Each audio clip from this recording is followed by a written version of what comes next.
What's going on, everybody, and welcome back to another video from Minecraft Dungeons. So in today's video, we're going to be going over my 10 tips for beginners. Now, obviously, some of you that may already been playing this game, have been grinding it out, etc. Some of these tips may not apply, or you might just very well learn something that you didn't know. Either way, stay tuned and let's go over the top 10 tips for beginners or people just getting into Minecraft Dungeons. All right, so number one, make sure that you complete the missions on the easiest mode and then grind for gear on the harder modes. So as you guys know, there is a default mode all the way up to adventure, and then of course the apocalypse, which is the hardest. And then even upon that, when you go to the specific locations, they have it all the way from, like, I believe it's level 1 all the way up to level 6, I believe it is. It might be 7, I don't really remember.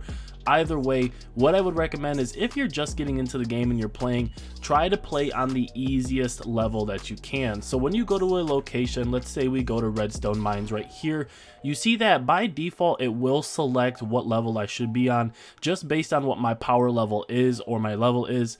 What you need to do is make sure that you just play on the easiest mode. Now, of course, if you need to get better gear, you might be going in the middle between like an easy and a hard, trying to get that, middle sweet spot, just so you can get a decent enough gear so that way you can make it to the next level or at least the next mode. Either way, like I said, try to play the missions on the easiest mode if you can, and then grind for gear on the harder modes later. All right, number two. Now this one, I've seen a lot of back and forth between the community.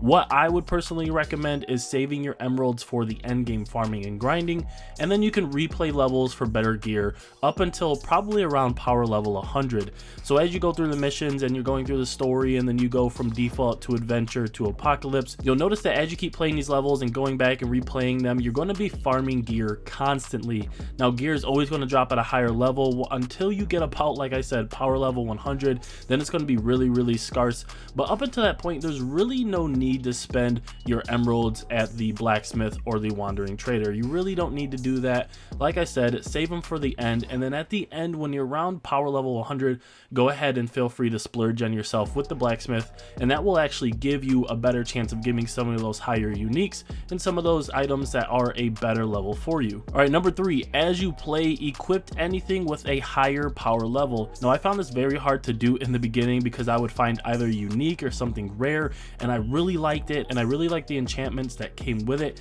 and I just wanted to hold on to it for the longest time possible. But unfortunately, this is one of those games where you might get something that's power level 20 now, and then within a few minutes you get something that's power level 25, and then the one that's level 20 is just of absolutely no use. So like I said, anything that has a power level, especially up until probably around like power level 100, you really just want to equip it and use it.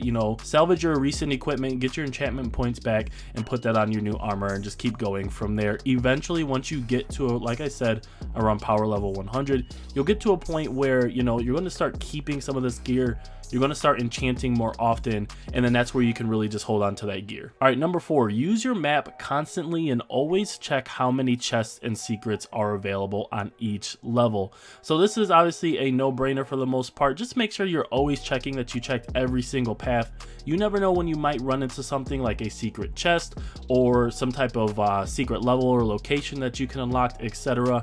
I should have videos on my channel already that show how you can unlock all of these secret levels, including the secret moo level, which is absolutely a blast. But like I said, make sure that you have your map always up and you're checking for these secrets and you're checking for the chests. If you notice at the bottom left of your full-size map, not the one that you can see your character and you can see the map, but the actual full-size map, if you look at the bottom left of that, you'll see that there are secrets and then there are chests. So the secrets are going to be things that usually, like, you'll hear a sound, you'll hear a magic sound, you can go ahead and find that, and then the chest should appear, and that's a secret, right? And then the chests are just ones that are already there on your map that you can open. Okay, so for number five, remember that some armor and weapons have more than one enchantment. So if you look at your armor or you look at your weapons, you'll notice that of course you can enchant them. Now for me on PlayStation, I'm going to be using the D-pad to move right or left. But if you do that, you'll notice that you can actually pick different enchantments. I honestly didn't realize this until like level 80, and I was like, holy cow, like there are different enchantments that I can put onto my weapon or my armor, and this whole time I've just been using whatever the first one pops up that appears. So you'll notice that for some weapons, they might have like up to 3 enchantment slots, just depending on what they are. Go ahead and use those however you want, and make sure that you just pick the ones that are right for you. Obviously there is no right answer as far as which ones to choose. Again, it goes to whatever your playstyle is. All right, number 6, this is very similar to number 3. There's no need to hoard gear. Salvage what is a lower level and move on. So I found myself in the beginning, I would just save all this gear. I didn't know what was going on because I hadn't had that much time to play the game. So the gear that you actually get is not special. It will spawn again. It will spawn at random places from random mobs. So if you look in your bag and you notice like, hey, I have a level 50 power level sword, and the sword I have now is like power level 75, you should probably just salvage that, get the emeralds, and move on from there. Like I said, there's absolutely no need to hoard the gear. Salvage it and move on until you get to around power level 100 and you start to get some of these higher unique levels, probably around like level 104, 105. Those are the ones that you really want to keep on, because it's very, very hard to actually find unique items that are power level like 107, 108. Those ones, once you get to around, like I said, 104, 105 and their uniques, make sure that you hold on to those, because it's going to be very, very hard to not only find that unique again, but find it at a power level that is 107 or 108. Number 7, if you hear a magical noise while you're walking around on a map or a location, it's probably a secret chest nearby. Now, some of these secret chests, of course, you need to make sure that you're going and trying to find the closest spot that you can to the noise, and then more than likely it's probably on a ledge that you have to like roll over from and get. So if you hear that, just look around, look for something that you could roll over and try to get across, because that's probably where the secret chest is. All right, number 8, do not fall in love with a unique weapon at a low level. I'm pretty sure I've covered this twice now, but if you have a unique weapon and it's a very low level, you've had it for quite a while now, it's okay to let it go.